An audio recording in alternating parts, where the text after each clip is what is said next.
ते मारायला आलाय, आपण काय बघत बसलो थांबा अजून मुहूर्त आलेला नाही, त्याला मारून जाईल की आपल्याला. छत्रपती शिवाजी महाराजांच्या संपूर्ण इतिहासात अगडबंब ताकदीची माणसं होती. त्याच्यामध्ये एक उदाहरण सांगावंसं वाटतं आपल्याला.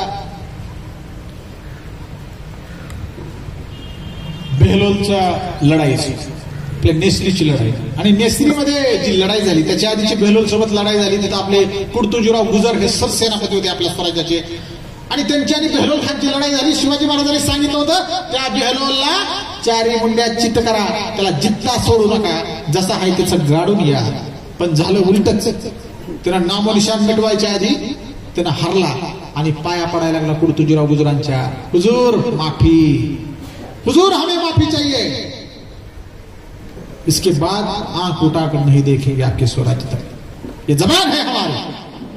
हे बाळ कुर्तुजीराव गुजर म्हणले जाऊ दे आता काय असते, असा बी मरून गेलाय त्याला अजून काय मारायचं, सोडून दिला.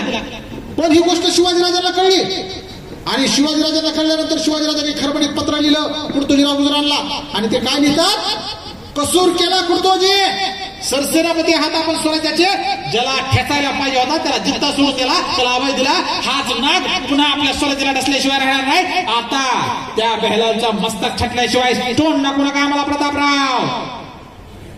हे नुसतं पत्र लिहिलंय शिवाजी महाराजांनी. त्या बेहलोल खानचं मारण्यासाठी पत्र लिहिलेलं कुर्तुजीराव गुजराने वाचलं. एका मिनिटात त्यांच्या हातातून पत्र खाली पडलं. त्यांनी घोडा घेतला, घोडावर मान टाकली, तलवार घेतली, शमशेर घेऊन निघाले. कुणाला म्हटले सुद्धा नाही चला रे पोराने. कुठे गेले? नेसरीच्या लढाईत, जिथं बेहलोलचा तळ बसला होता.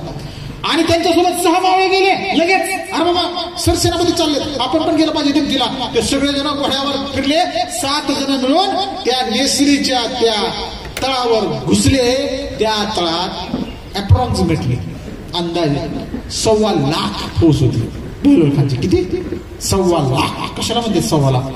1.25 लाख हत्यारबंद फौजेमध्ये हे आपले फक्त 60 सरदार घुसले.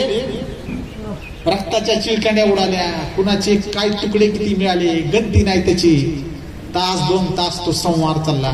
एका एका आपल्या त्या सरदाराने 100 माणसं कापली, मुंड्या उडवल्या, पण अखेर त्याच्यातून एकही जिवंत माघारी आला नाही.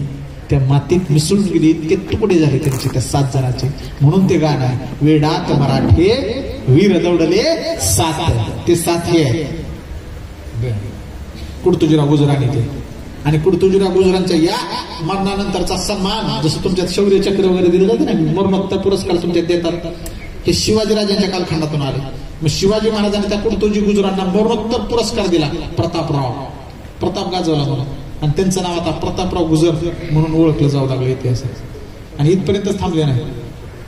कुर्तुजीराव गुजर गेले. त्यांची घरात एक मुलगी होती जानकी नावाची. त्या पोरीला स्वतःच्या पोरासोबत विवाह करून दिला. जगाच्या पाठीवर असलं उदाहरण आहे का? पंतप्रधानानं सरपंचाची पोरगी केलेलं कधी उदाहरण आहे का? मुख्यमंत्र्यानं गावातल्या एखाद्या छोट्याशा पंचायत समिती सदस्याची पोरगी केलेली कधी उदाहरण आहे का? ते त्याच्यावरच बघते साहेब, खालचं बघत नाही. सोयरी का आपण करताना बाहेर तुम्ही जे आता तुमचं आर्थिक स्थैर्य आहे का त्याच्यावरच बघता, एक टप्पा खालचं बघत ना. मग शिवाजी महाराजांनी ही समता आणली. शिवाजी महाराजांनी विषमता पसरवली नाही, आणि शिवाजी महाराजांनी उच्च निश्चितता पाहिली नाही. म्हणजे एका सरदाराची पोरगी करून घ्यायला राजाला कमीपणा वाटला का? नाही. हे शिवचरित्र आहे राव. आम्ही काय शिकायचं महाराजांकडून? हे शिकायचं. आगळबंब ताकदीची माणसं जशी शिवाजी महाराजांकडे होती, तशीच छत्रपती शिवाजी महाराजांकडे स्वतःच्या जीवाची पर्वा न करणारी माणसं होती. मरण्यासाठी स्पर्धा करायची. मग विचार करा, ज्यावेळेस सिद्धीजोरनं वेढा टाकला होता आपल्या पन्हाळगडाला, पन्हाळगडाला सिद्धीजोरनं वेळा टाकला. मुंगीला सुद्धा वरी जायची परवानगी नव्हती. एवढा सगळा सगळे बंदोबस्त. माझा राजा सह्याद्रीचा सिंह कोंडला गेला तो फक्त एकदाच. तो कुठं? पन्हाळगडावर. 4 महिने झाले खाली वरी जायचा विषय नव्हता. मग एक नाम युक्ती सुचली बहिर्जी नायकांना. शिवाजी महाराजांचं रूप घेऊन कुणीतरी भेटायला जायचं सिद्धीजोरला, आणि त्याला सांगायचं की राजा शरण आलाय. राजा शरण आला, बातमी समजली की काय होईल?